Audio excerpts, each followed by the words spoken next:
I guess first of all, yeah, apologies for having to push the time back at relatively short notice. I think, as Craig sort of alluded to, COVID and lockdowns and childcare responsibilities intervened to being able to push the time back a bit. So apologies for that. Hopefully that's not been too disruptive, and hopefully again we've got the recording we can send out to other people. This is actually a paper which is forthcoming now in political studies. So I mean, that's the other reason, is hopefully, I was hoping actually is the reason why I didn't circulate a draft paper in advance, is because I was hoping that the early view version of this paper would be available on the political studies website, but it's not up there just yet, but we can, you know, maybe circulate a link when it comes out. So this is really, I guess, those of you who've read stuff I've written in the past, this is really following on from stuff I've been doing for a couple of years, thinking about the City of London, financial sector, its relationship with Europe, and think about it through a business power perspective. And there's a couple of papers I've written, and the book I did with Lucia last year, which takes slightly different sort of routes and slightly different tacks on these questions.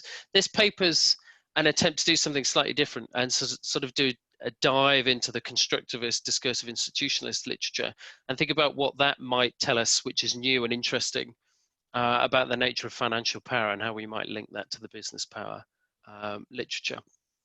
So the puzzle we start with in the paper, I mean, in a sense, isn't anything new. This is actually, again, a puzzle which I've addressed and talked about in other papers. The paper with Lucia from a couple of years ago, which different people have tried to answer. There's actually quite a lot of literature around this now, but thinking about why the city hasn't been more influential over the last 4 years, given the tremendous size, importance of the financial services sector to the UK economy, why it hasn't been more influential in shaping the final outcome of the Brexit deal, which was agreed in December, which I'll say a bit more about later on. The literature's, I guess, a bit conflicted on this. You know, going back to Helen Thompson's work, talked about Brexit clearly as being a historical defeat for the city back in 2017. You've got Scott Lavery's great work on thinking about the emerging rivalry between different financial centres, the competition between Paris, Frankfurt and London for financial services business, sort of battle of the systems perspective. The paper I did with Lucia a couple of years ago, we talked about the city's latent structural power. So thinking about this from a business power perspective, tremendously important economic sector, but we argue that this structural power remains sort of underutilized in a sense, and isn't used instrumentally because of various barriers to turning that latent structural power into instrumental influence in the policy process. And we talk about a range of different barriers which emerge, which constrains the city from doing that. Manolis's excellent article in Ripe from last year on structural interdependence actually takes a different view and says that actually the city's been quietly quite successful in negotiating all sorts of special sort of temporary deals with the EU, or regulators have struck these temporary deals, which has actually ameliorated the sort of cliff edge impact of Brexit quite substantially. Okay. So it's a slightly different view. And then you've got Simona Talani's work from a critical IP perspective, saying that you know, this isn't existential for the city. It will adapt pragmatically, just as it has done historically to other challenges. In the paper, we look at theories of business power. We say that these are less good at explaining this puzzle. So theories of business power, I guess, struggle a bit, and particularly those theories which focus on rising political salience. Why is it that the global financial crisis doesn't appear to constrain or diminish the power of the city, whereas Brexit does? What's the difference between Brexit and the global financial crisis in that sense? You'd expect the financial crisis to have an impact if you're thinking about it from a rising political salience perspective. So why is there post-crisis continuity, and then why does Brexit appear to pose this existential challenge? We look at ideational approaches to business power and the power of the city, and again there's a literature on this. Engelin, Johal, Andrew Baker, etc. have written on this, and we draw a lot of inspiration from their work. But it tends to emphasize the continuity of the city's power, so the way in which the city mobilizes and uses ideas and discourse to assert its power. Again, that literature tends not to be so good in terms of explaining, well, why does Brexit pose this fundamental challenge or appear to pose this fundamental challenge to its power ideationally. What's different about Brexit? So we try and bring these literatures together, and the papers embedded in Discursive Institutionalism, the work of Vivian Schmidt and Martin Carstensen.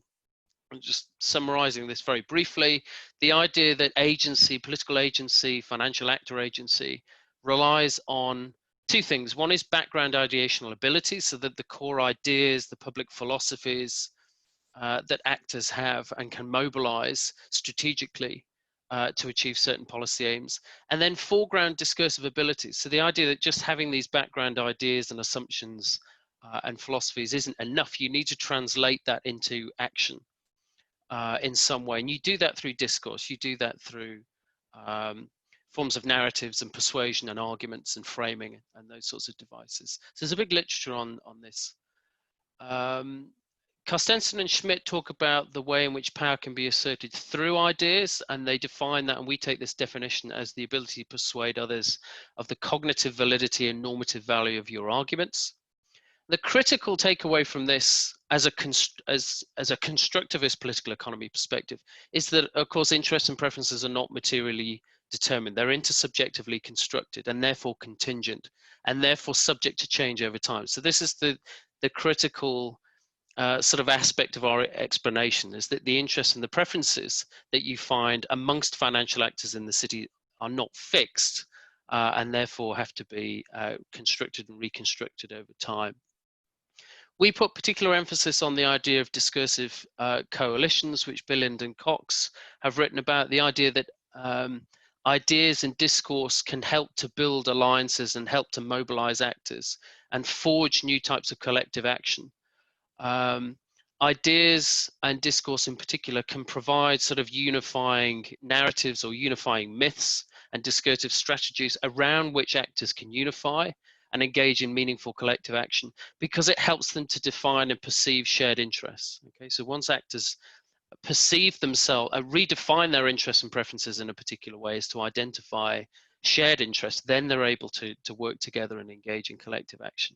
So you want to think about it from this perspective.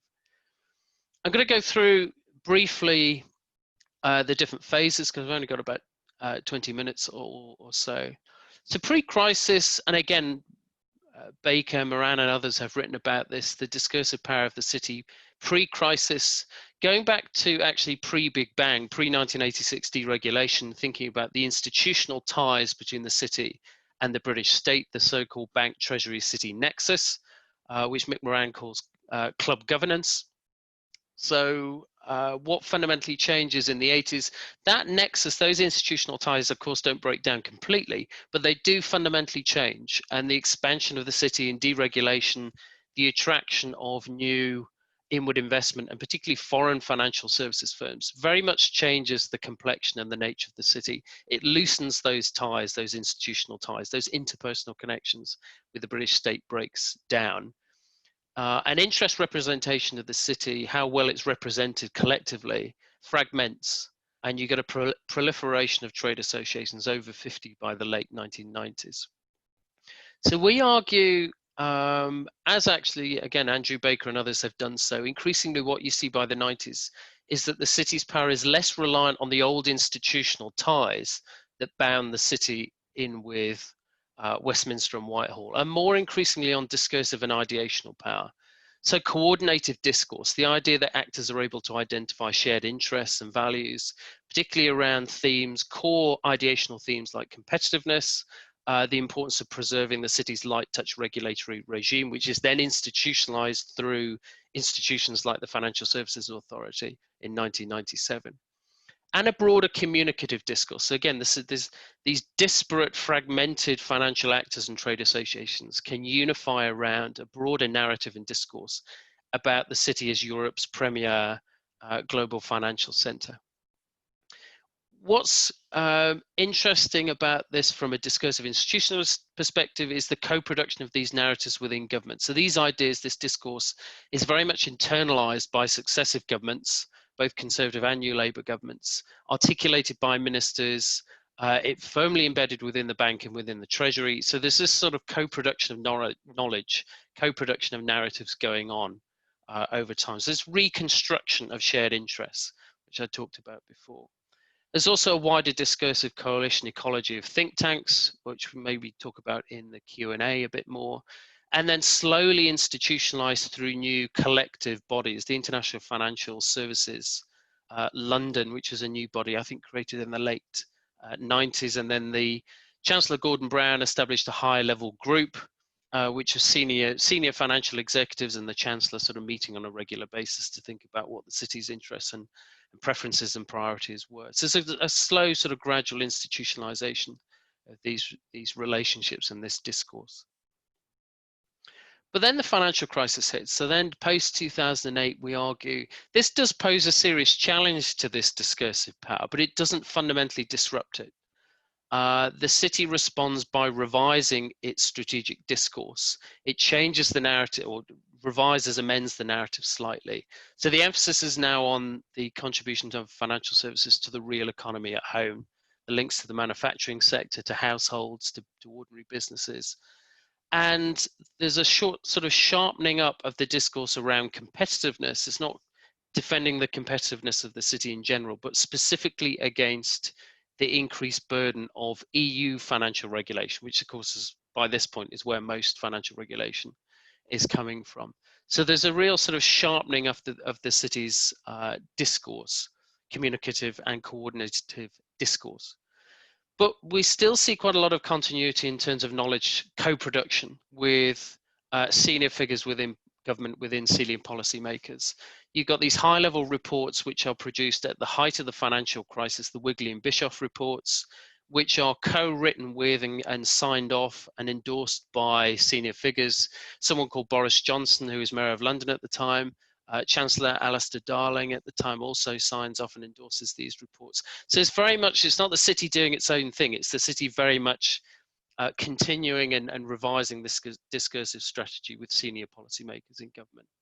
We've got new forms of institutional co-production, the formation of new bodies like the City UK, a promotional body articulating this discourse, and more strategic bodies like the International Regulatory Strategy Group, which is more related to that second aspect of the discourse, much more EU and international focused and much more on identifying future threats or perceived threats or challenges coming down the EU regulatory pipeline and thinking about how to respond to those things in advance. And this is actually quite influential. I mean, there's other papers I've written talked about the city's power in terms of weakening and undermining banking reform to some extent. So some of the big banks do manage to negotiate some concessions around banking reform, structural reform, which I could talk about in Q&A. But I think more importantly in the EU dimension, you see the Cameron government, the coalition government post 2010, really pushing strongly in Brussels for special protections from the city. So there's very little evidence here of the city really, being seriously damaged at the EU level in terms of reputation, in terms of the government's position. The government is very much post 2010. Seeking to not just co-produce those aspects of discourse, but very much seeking to protect and defend its competitiveness in Brussels. So there's a lot of continuity here, which is what we explain in the paper.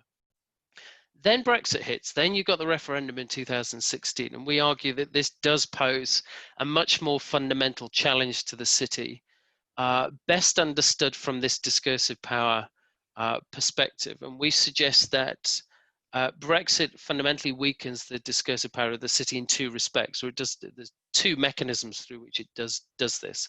One is that it removes important ideational constraints. What do we mean by this? Ideational constraints, we mean the sort of background ideas, public philosophies, set of policy and causal assumptions which the city operates within. So EU membership, which is the institutional context within the city, within which the city has operated for decades, suddenly that's swept away.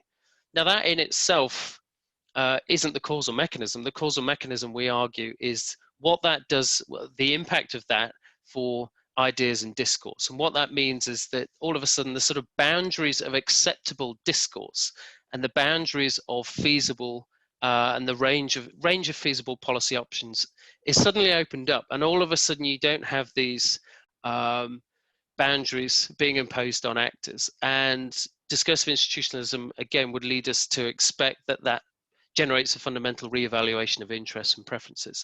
Suddenly, without these ideational constraints, financial actors don't know what their interests and preferences are. They're operating in a context of radical uncertainty or Knightian uncertainty.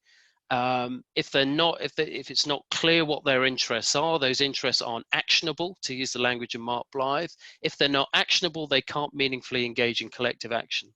Okay, so that's the sort of explanatory process that we're putting across. Key thing is that these ideas anchor expectations. You take away those ideational constraints and all of a sudden financial actor expectations about the future are removed.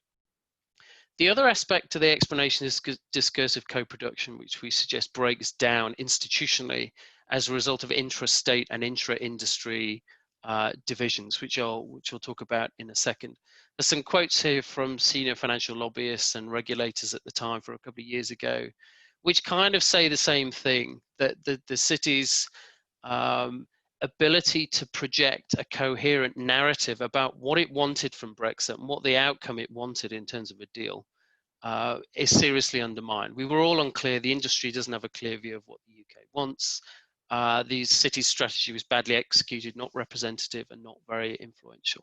So what's the evidence we cite for this? So one is that those theoretical assumptions lead us to expect, and this is what we find, a great deal of ambiguity and fluidity regarding what the city's preferences on Brexit actually are.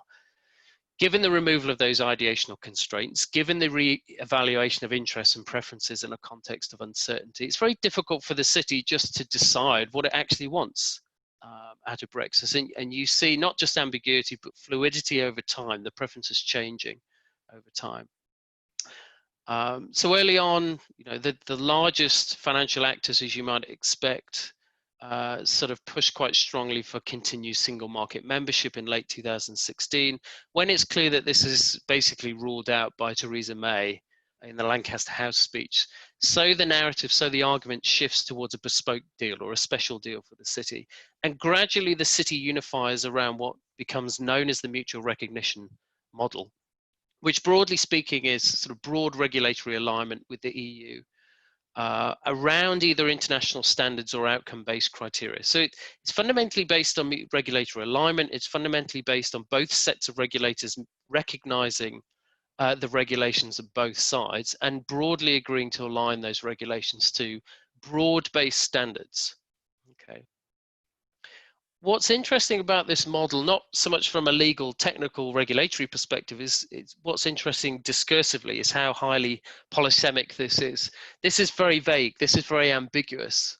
It's defined more in terms of what it isn't rather than what it is. So it's defined more clearly in terms of this is not third country equivalence. This is a model. This is an idea that is quite vague, but it's something that the great and good of the city can unify around. So we call this the sort of lowest common denominator position that the city is capable of reaching, that's able to reconcile the divergent interests of different key actors. And in the paper we detail the preferences of the global banks, UK retail banks, investment funds, insurance funds, which are all slightly different. They all have slightly different preferences. They all have slightly different priorities. But this vague concept of mutual recognition is something that they can at least unify around. Again, the interviewees confirm this is very much a sort of tactical decision. It's about resisting the more extremist voices within the city, the outliers as they're referred to, who want a harder break from Brussels. And it's deliberately designed also to increasingly fit the government's narrative. The government really doesn't have a position on Brexit and financial services throughout 2017. But the noises coming out from governments are sort of talking about a bespoke or special deal. And by aligning around this idea of mutual recognition, what the city is essentially trying to do is push the government towards this position. There's some weak institutionalization, so new collective bodies are formed, but they're relatively weak and relatively ineffective. Interestingly, the old nexus, the Treasury Bank City nexus, really becomes seriously strained. As I say, throughout 2017, the government frustratingly doesn't really take a position on the city and Brexit. It's only when you get to early 2018 that the Chancellor, Philip Hammond, explicitly endorses the mutual recognition model, albeit very briefly. And then there's this very brief window of alignment between the Treasury, the bank, and the city. But that increasingly comes under strain. The Treasury starts to get cold feet about the idea of mutual recognition because the EU continually rebuffs the idea of a special deal, a bespoke deal for the city. The Treasury starts to put out feelers to different actors in the city saying, well, how would you feel about third country equivalence if that's the way we go? The bank's very concerned about this. There's a lot of coverage in the FT at the time. In the middle of 2018, the bank was concerned that equivalence was going to result in them being rule takers, or will be a worse outcome from a regulatory perspective. So there's a breakdown in this relationship, certainly by the mid 2018 when you get to the Chequers deal. The outcome of the Chequers deal then, of course, and then the white paper subsequently, is a much looser relationship. It doesn't talk about a mutual recognition model at all. It just talks very vaguely about alignment of regulation, and it talks about equivalence. Second piece of evidence we cite, I think this is the penultimate slide, so I'll start to sort of wrap up in a second, is so not just the sort of great and good of the city's collective bodies struggling to forge a coherent position, but also the emergence of rival pro-Brexit discursive coalitions. Loosely interconnected sets of actors. These are the disparate actors and organizations which come together, which actually have very different sets of interests and preferences. They actually talk about very different things when you actually go and look at what their preferences actually are on the nature of the final outcome or final deal. But what brings them together is a sort of set of ideas, that an idea of the city as a hyper-globalized financial center, which in some respect requires some decisive break from EU regulation, so the ability to reshape and presumably roll back UK financial regulation from Brussels. What's going on here is a process of discursive historicization. So there's an attempt, actually, if you look at the arguments and the narratives coming out from this coalition, an attempt to see the EU as a temporary aberration. The city is having this glorious past in the early parts of the 20th century, which is then sort of suppressed by EU membership, or sort of later stages of EU membership. And the idea that it can have this glorious future, this global trading future. And bizarrely, you know, Singapore is sort of held up as this fictionalized, completely fictionalized future model of what the City of London might be outside the EU. But these things are important, not technically or regulatory. These things are important discursively because they are something that disparate actors can unify around. They actually, as I say, have very limited shared interests. You know, what they do have in common really is kind of limited to the ability to roll back particular pieces of EU regulation, which I mentioned before. So things like hedge fund regulation, insurance regulation. The knowledge production, you've got a range of different actors involved, new groups which pop up, which aren't particularly big in some ways and are not particularly well funded, but what's significant about them is that they really have quite privileged access into government, and particularly to key ministers who are in government by 2018, and then certainly under the Johnson government from July 19 onwards. So they have very good access to key ministers who have links to these think tanks, particularly the IEA. You sort of look at, you know, particular cabinet ministers. This discursive coalition does gradually sort of articulate a range of different proposals for what a post-Brexit arrangement might look like, but the most coherent of which comes from senior financial lawyer in the city, Barney Reynolds, who articulates these two alternative models: an enhanced equivalence model, which is basically building on the EU's third equivalence regime. So the EU already has a regime for dealing with third countries. It's based on the EU unilaterally recognizing the equivalence of financial regulation in a third country. And this model basically means just sort of building on that and trying to enhance that. The problem with third country equivalence, as I guess a lot of you probably already know, is third country equivalence doesn't cover large sections of financial services activity. Okay, so it covers some aspects of banking, some aspects of investment fund trading, but there's a lot it doesn't cover. Okay, so it's a much weaker set of relationships. More controversially, Reynolds also talks about a financial centre model, which is basically, you know, if the EU won't give us a deal at all and won't even grant us any equivalence, then we need to kind of fall back on WTO GATS rules. We just need to look for legal loopholes to keep trading with the EU, and we need to engage in actually quite radical financial deregulation to hold on to a lot of that financial services activity in London. Okay, so this is, again, these are the sort of alternative perspectives that are being articulated. To finish then, I guess the two key takeaways are that Brexit itself fundamentally challenges the power of the city, we argue, in a discursive sense. And it does that because it generates much greater discursive fragmentation and coalition contestation. So the old coalitions that produce this discourse around the importance and the competitiveness of the city breaks down.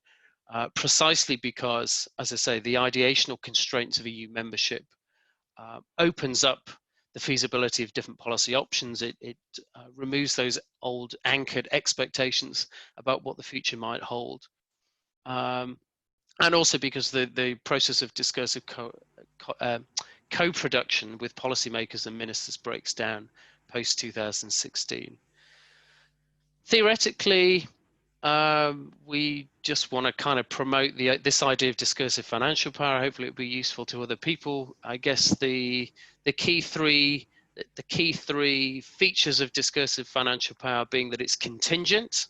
Okay, so it can change suddenly over time, and that's hopefully what we're adding to the sort of constructivist literature, thinking about the mechanisms by which it breaks down. Actually, in this case, quite suddenly. It's constructed and it needs to be reconstructed over time. And if that's possible, then that's how actors are capable of engaging in collective action. But conversely, it's also the way in which collective action can break down in that situation. The addendum I've just added that the paper doesn't cover the Brexit deal, the trade and cooperation agreement that was agreed on Christmas Eve. But this doesn't fundamentally change the argument, of course, because in essence, the Brexit deal, there is no deal for financial services. There is effectively no deal for financial services. It's still awaiting equivalence outcomes from the EU. The EU has given sort of vague commitments to considering equivalence determinations. But in effect, the city will, the best outcome at this stage is that the EU grants third country equivalence determinations for all the existing areas of EU regulation covered by third country equivalence, but they haven't been granted yet. So in a sense, the conditions for the re-establishment of the city's discursive power has not fundamentally yet been restored. We don't know what the future holds. There is no deal for financial services. Those ideational constraints, therefore, haven't been re-established.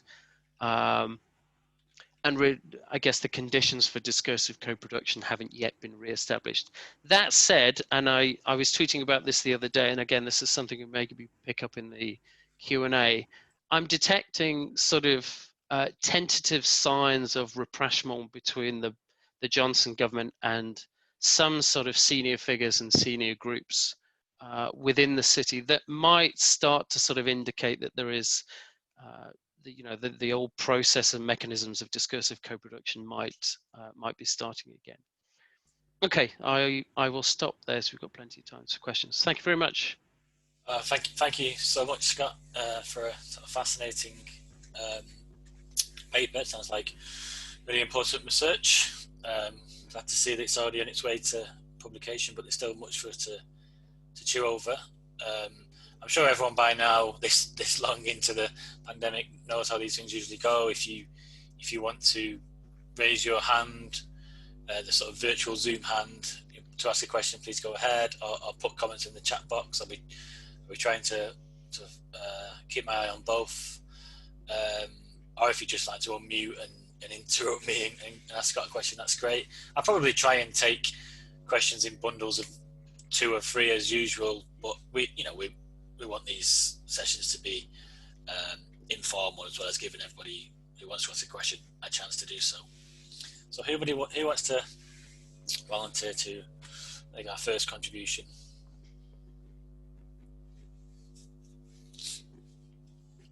And people do need 30 seconds or so maybe to unmute themselves.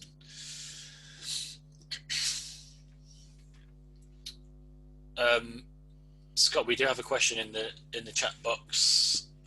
Yep. from Adrian. Do we get Brexit without the global financial crisis?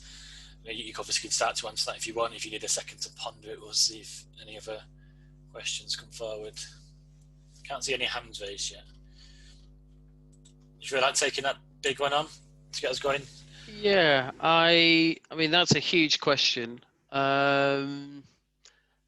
It's difficult to prove counterfactuals, but I think there's a strong case for saying that you don't. It's difficult to see how you follow that historical trajectory to Brexit without the financial crisis intervening those years before. Now, I mean, obviously, there's a huge literature on what the impact of the financial crisis might have, there's the sort of broader implications of financial crisis, how that shapes voter preferences, how that feeds into Brexit and the referendum. I don't want to go down that road.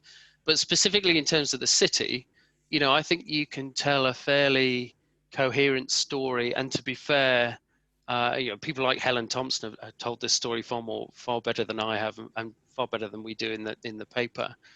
Told that story about you get the financial crisis, you get the reputational damage within the city, the rise of the coalition government, the emergence of the coalition government, and then the coalition specifically pushing on these special protections for the city.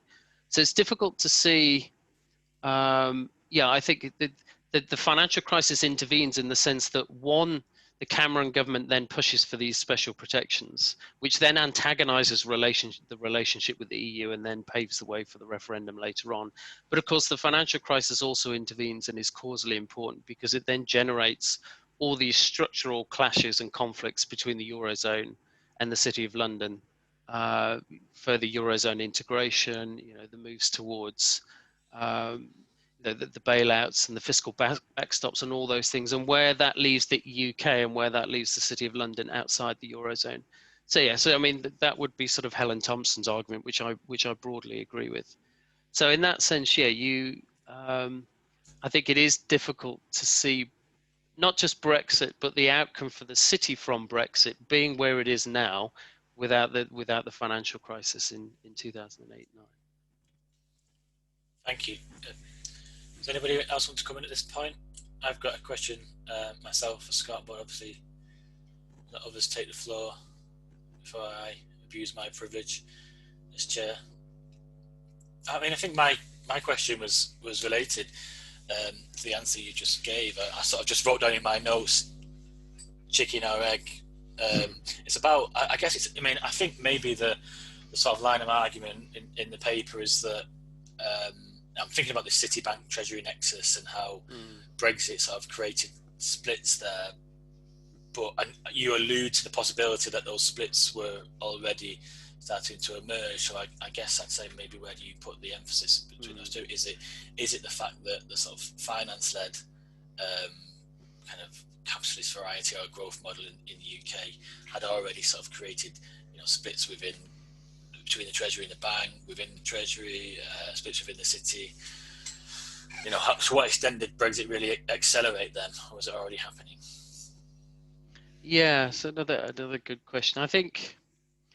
I'm sure there were tensions. There were undoubtedly tensions. I mean, I actually did quite a lot of interviews in the city, actually at the height of the crisis, and then in the sort of years after the crisis. And there was a lot of frustration within the city towards the Treasury, less so the bank, but I think certainly towards the Treasury. But it was all about concern on the part of the city that the Treasury just wasn't being vocal enough in terms of, inverted commas, defending its interests in Brussels from all these new Franco-German inspired aspects of financial regulation, particularly on hedge funds and things like that. I mean, I don't think these fundamentally challenge that nexus. I think, again, that's why in the paper we stress the continuity throughout the financial crisis and then beyond the financial crisis. Actually, the nexus remains relatively strong, and discursively, the bank, the Treasury, and the big voices. And remember that the city obviously contains a disparate set of voices, but the most important voices, the big global banks, the big collective actors like Citi UK, British Banking Association, are very much, sort of broadly aligned throughout those years until we get through to 2016. I don't think there's any fundamental fault lines I think the extent to which there are disagreements, there's sort of the normal sort of fault lines that you find around particular regulatory aspects. I think the big fault lines really emerge after 2016, Yeah. and more so between the city and the bank rather than the city and the treasury. I think the treasury, my understanding, is quite keen on maintaining a close regulatory aligned relationship with the EU post Brexit. It's the Bank of England that's very concerned about it, doesn't want that, and the bank makes it very clear early on. Carney makes it very clear early on that they do not want to be rule takers post Brexit, and that pretty much completely rules out the possibility of single market membership, and it causes serious problems for the idea of a bespoke relationship if you assume that the only way that the EU is going to give you a bespoke relationship is if you pre-commit to regulatory alignment, which the UK was never willing to do. So I think that the big fault lines with the bank in that sense. Great, thank you. We do have a few hands raised now. I think the first two were from Sean and John. So maybe if I ask Sean and John to both ask you questions, and I'll come back to the others for another round. Is that okay? Yeah, sure. Yep. I'll go first. That's all right. Thanks, Craig. Thanks, Scott, for a really interesting talk. My question is around kind of like how you theorize the relationship between interests and ideas within that discursive institutionalist framework. So I'm thinking particularly around like the emergence of the two sort of coalitions within the city around the kind of softer and harder Brexits. Are these, I guess, the product of sort of strictly ideational, two different ideational camps, and the sort of, the institutional kind of offshoots that you get from that, and different kind of little groups emerging?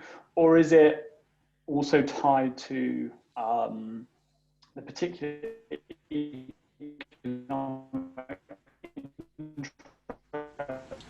Sean, you're breaking up there. Maybe if you could. Actions of financial relationship. Sean, you broke up for a second. Oh, sorry. Just repeat the end of that. Sorry.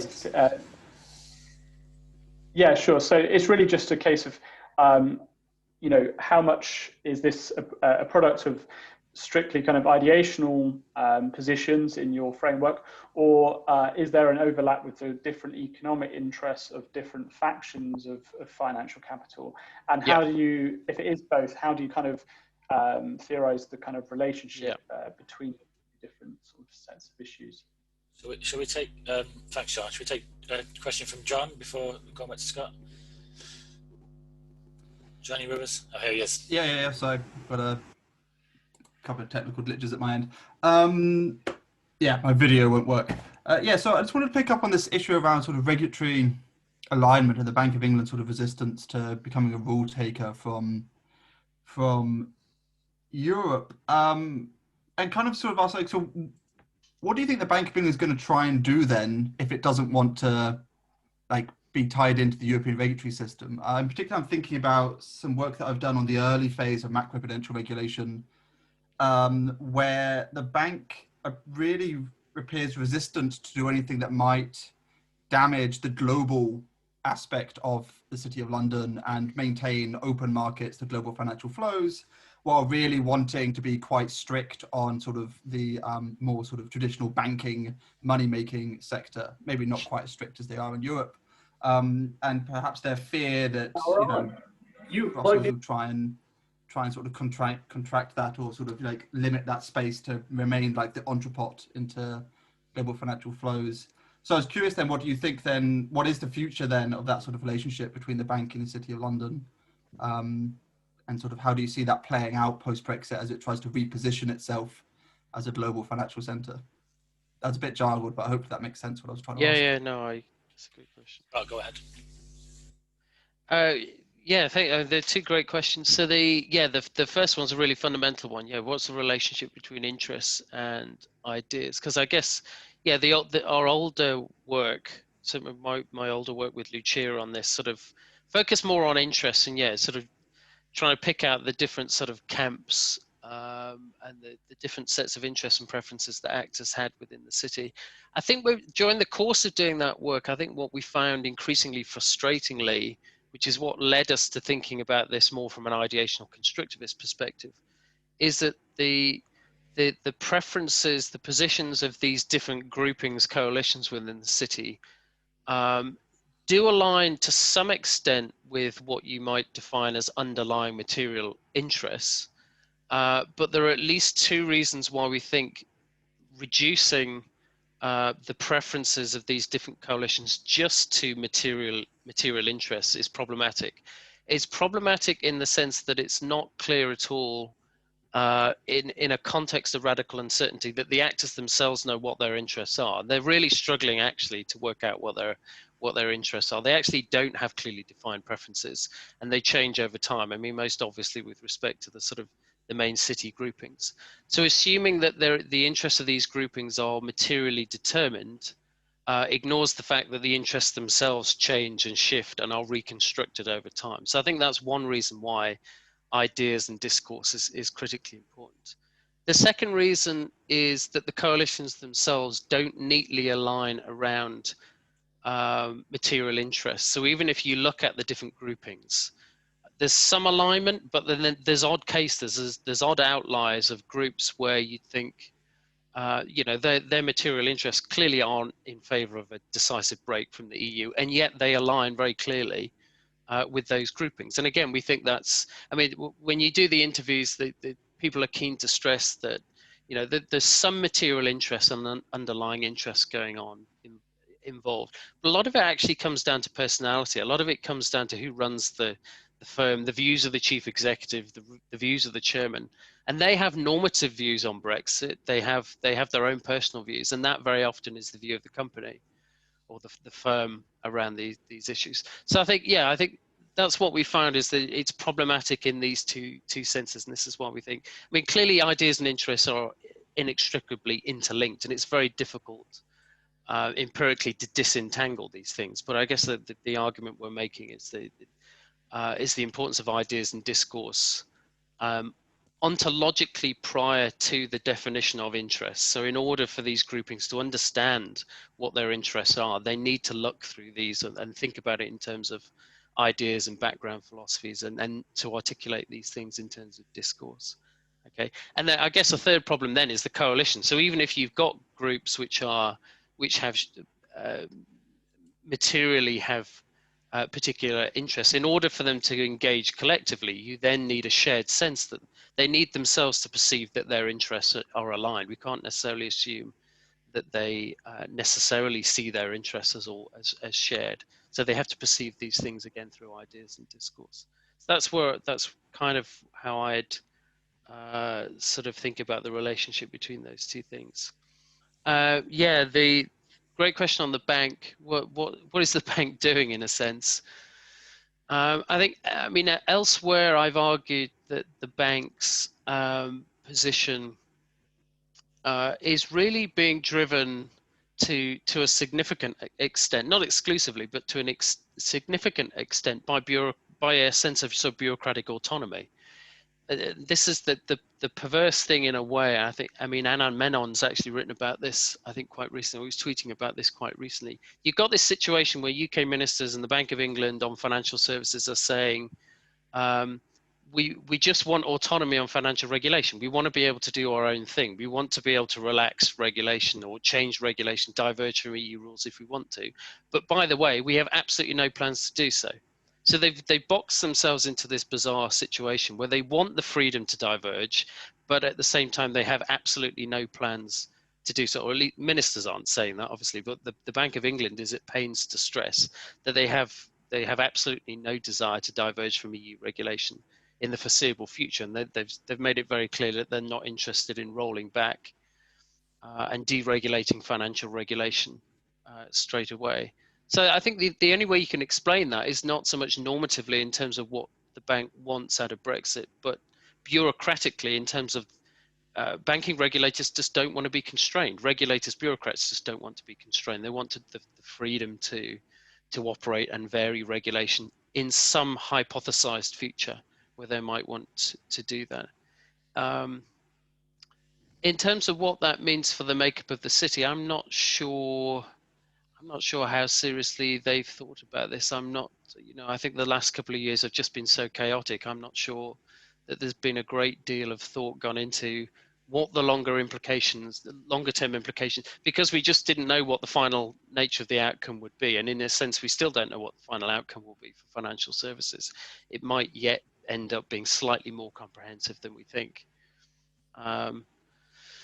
So I'm not sure what the bank sort of thinks about what the impacts on different aspects of the sector will be. I guess they will assume that banking, investment banking in particular, and the big global investment banks, the US banks, will take a hit, and they've clearly already relocated a lot of staff to the EU in order to continue trading with the EU single market. But I think they're also thinking about, and the bank's very keen on the other parts of the financial sector and fintech and things like the shadow banking sector. So they'll be thinking about what the implications there might be, which would be very different. Thanks, Scott. There's another question from Martin, who's been patiently waiting since the start. And then there is a question in the chat box from Cardlin, which I will read out unless Cardlin wants to unmute after Martin's question. Hi, Scott. Really enjoyed the presentation. Looking forward to reading the paper. So I've got a couple of questions, and I think you've covered a lot of ground on the first one, which is how meaningful do you think this latest rapprochement between the city and the UK government is, like this kind of like Big Bang 2.0 that Rishi Sunak's waving around? It doesn't seem to be what the city actually wants anyway. It seems like it's just more of a deflection tactic than anything meaningful. And then the second question is, how important do you think the new electoral coalition that the Conservatives formed so successfully in 2019 has been in shaping the power of the discursive power of the city? It seems that they can form a successful electoral coalition without needing business at all at the minute. Do you think that has been something that has shaped the discursive power of the city over, because this coalition has been forming for quite a long time and then came to devastating effect in 2019, but it pre-existed that? So there's my two questions. Let me also bring this question from the chat from Cardlin. So the question concerns the ramifications regarding the ideational construct of London as a hyper-globalised financial centre on epistemic communities. Could this signal a renewal of free market doctrines and roll back macro-pro regulations? And if yes, how does that fit into the general sentiment on strengthening macro-pro regulation and supervision in fiscal and monetary policy around the world? Over to you, Scott. Great. Yeah, it was another two big questions. Martin with Big Bang 2. So yeah, I was tweeting about this the other day. I mean, it's very early days. But what I took from that, if people haven't seen it, sort of have a look at the Financial Times. There was a piece the other day about, Sunak and Johnson talking about Big Bang 2, the opportunities for the city, greening the city, and now quite explicitly talking about financial deregulation, or reforming UK financial regulation in order to support the city in different ways. And discursively framing this as Big Bang 2. Again, I tweeted about this. Again, it's a sort of exercise in historicization. It's thinking about the impact of Brexit as potentially 1986 all over again. So it's thinking about, look how great, the British state knew what was best for the city back in the 80s, and we know what's best for the city now, and we're going to do it all over again. That's a very deliberate framing. Even though there's almost no connection between Big Bang 1 and Big Bang 2, if you want to think about it in those terms. These are completely separate events and developments with almost no historical connection. And yet framing it in this way from the government's perspective makes perfect sense. Why is the city responding in this way? Yeah, I mean, clearly, again, it depends who you speak to in the city. The great and the good, the larger, the global banks, the more internationally focused firms, the big collective bodies like City UK, clearly, I'm sure privately are devastated by the outcome of the deal, which, as I say, essentially no deal for financial services. This is, and it's important not to understate how bad this is. This is really pretty much the worst possible outcome that they could possibly have imagined back in 2016. If you look at the range of options that were being talked about back then, this is really the worst possible outcome. That said, strategically, it probably makes sense for them to start to shift their position, at least discursively, towards the government's position. I think that's what you're starting to tentatively see, not the main bodies per se, but you're seeing senior figures and senior executives within the city, I think, starting to make noises which are a bit more, a bit closer to what the government's sort of saying and the sort of narratives coming out of the government. I mean, strategically, this just makes sense. And it goes back to an interview I did years and years ago with, again, a sort of senior lobbyist within the city, where he said that the real danger throughout the Brexit process was never the city capturing government and actually getting its way within government. It was completely the opposite. The city was terrified of being captured by government itself and being captured by Eurosceptic voices within government. And there's this constant process of the city trying to catch up with what ministers had been saying and having to reposition the city, having to reposition its own narratives and its own discourse around what ministers were kind of saying and kind of intimating about what it wanted its final deal to be. So sort of reverse capture in the opposite way.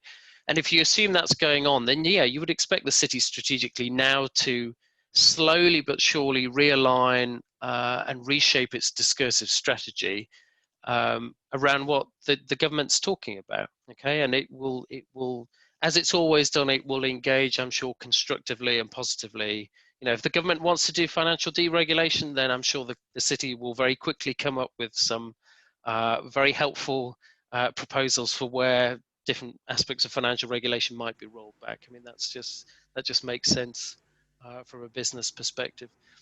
I guess this is a distinction between preferences and interests. Its underlying interests may not be aligned with the government, but strategically, it has a good reason to align its preferences with what the government, or articulate its preferences in that way. Question about, the Johnson, the new sort of electoral coalition. I think that's another aspect of the paper that we don't really get onto, but clearly something fundamentally changes in December 19. The Conservatives' electoral support now rests on a very different political coalition. You know, the blue wall seats in Northern England. Again, it reminds me of interviews we did at the height of the crisis, where again, lobbyists were, sort of at pains to point out that there's no votes in banking. There's no votes to be won in defending the City of London or defending the banking sector. And yet that is what the coalition government did in effect, particularly in Brussels. But it's precisely not, in a sense, what the Johnson government's doing now. And electorally, it doesn't make a great deal of sense for the Johnson government to sort of be seen to necessarily, it doesn't necessarily have to waste sort of political capital in Brussels getting this fantastic deal for the city, because from its perspective, there aren't that many votes to be won in the city. Nonetheless, that doesn't stop it now from pushing a financial deregulatory agenda, which again, there probably almost certainly aren't many votes for, but they're pushing that more for ideological reasons than electoral reasons. So there's a sort of interaction of these different things, but something fundamentally has changed. I think it just points to the contingency of the city's financial power. You know, whether you frame this as discursive or instrumental, the city's power clearly waxes and wanes over time, and Brexit has threatened it quite fundamentally. The other question was on, the implications for regulation, macroprudential regulation. I don't know the answer to that question. I think what you're going to see probably in the next couple of years is an almighty battle, to be honest, behind the scenes between the Treasury under the direction of Sunak and Johnson pushing for regulatory rollback and regulatory deregulation on the one hand, and the Bank of England on the other hand, which will precisely not want to do most of those things. The Bank of England will be extremely cautious about rolling back regulation. Bank capital requirements in many respects are tougher than EU rules. The bank gold plates EU regulation already, so it's not going to want to roll those things back. the bank was ideationally, again, and epistemically was an important source of macroprudential regulation after the global financial crisis, both in the UK and globally. So again, it's not going to want to sacrifice all those things. So I think the government, the Treasury and the bank are going to have this almighty row about the future of UK financial regulation, and the city's basically going to be caught in the middle. So that would be my prediction for the next I guess 5-10 years. Thanks, Scott.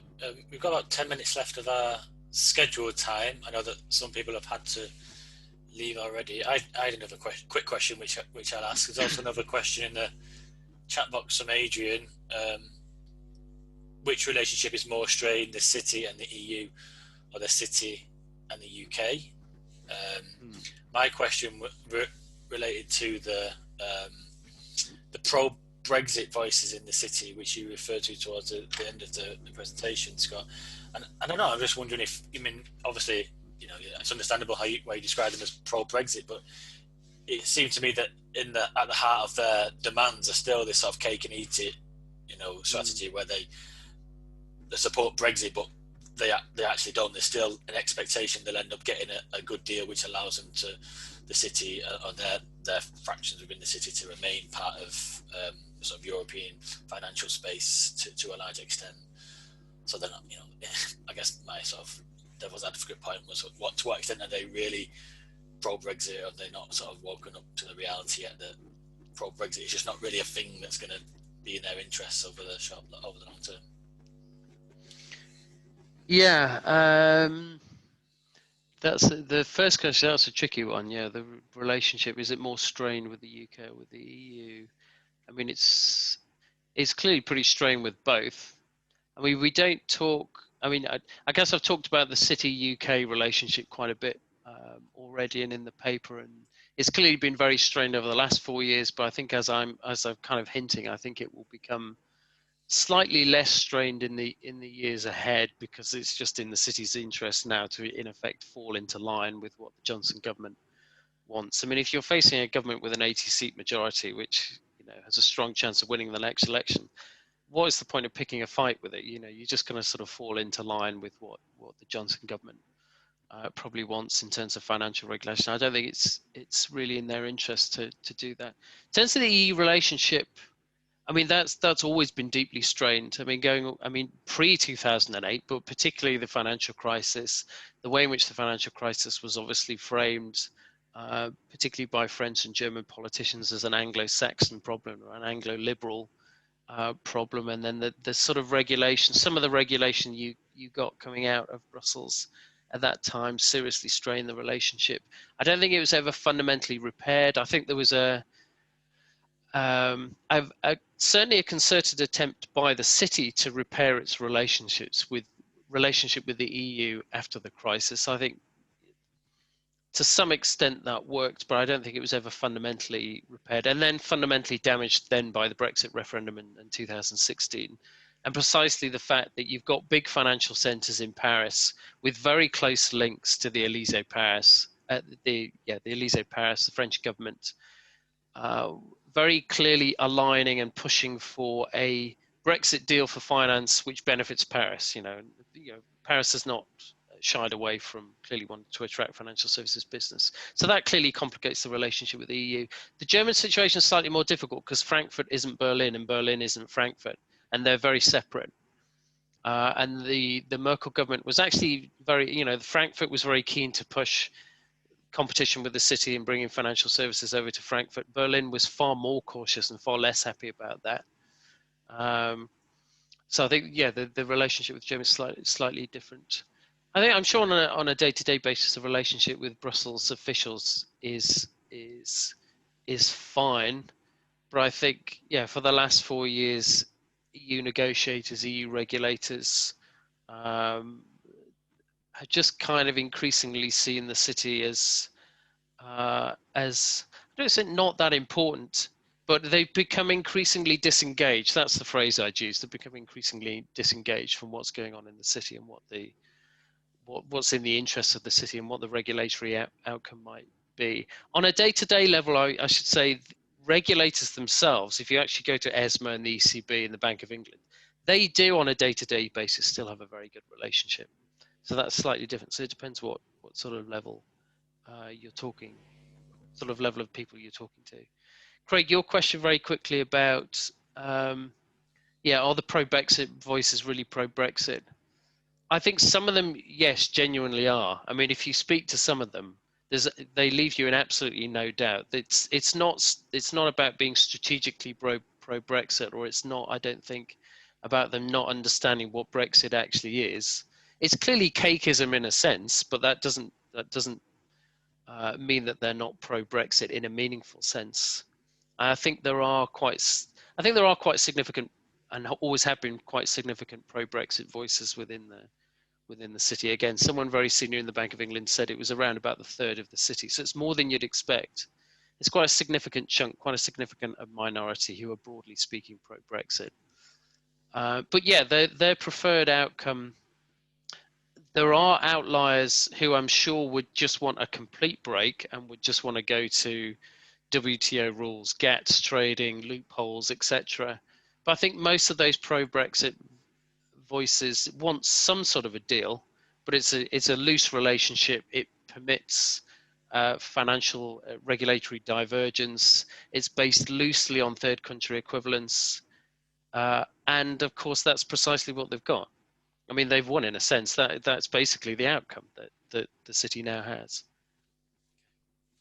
Oh, well, thank you, Scott. We're just about out of time.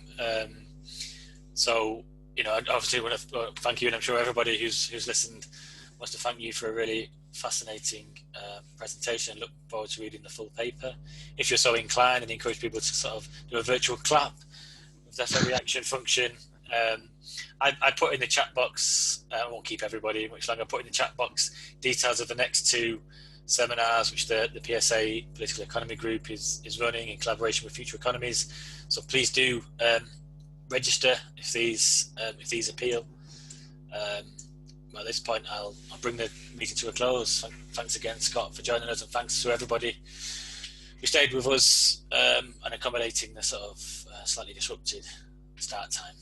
Yeah, thanks very much. Thanks very much, Craig, for organising. That's been really, really good. Thanks to everyone for the questions. Hopefully see some of you soon in some form. Hope everyone enjoys the rest of the day. Take care. Yep. Bye.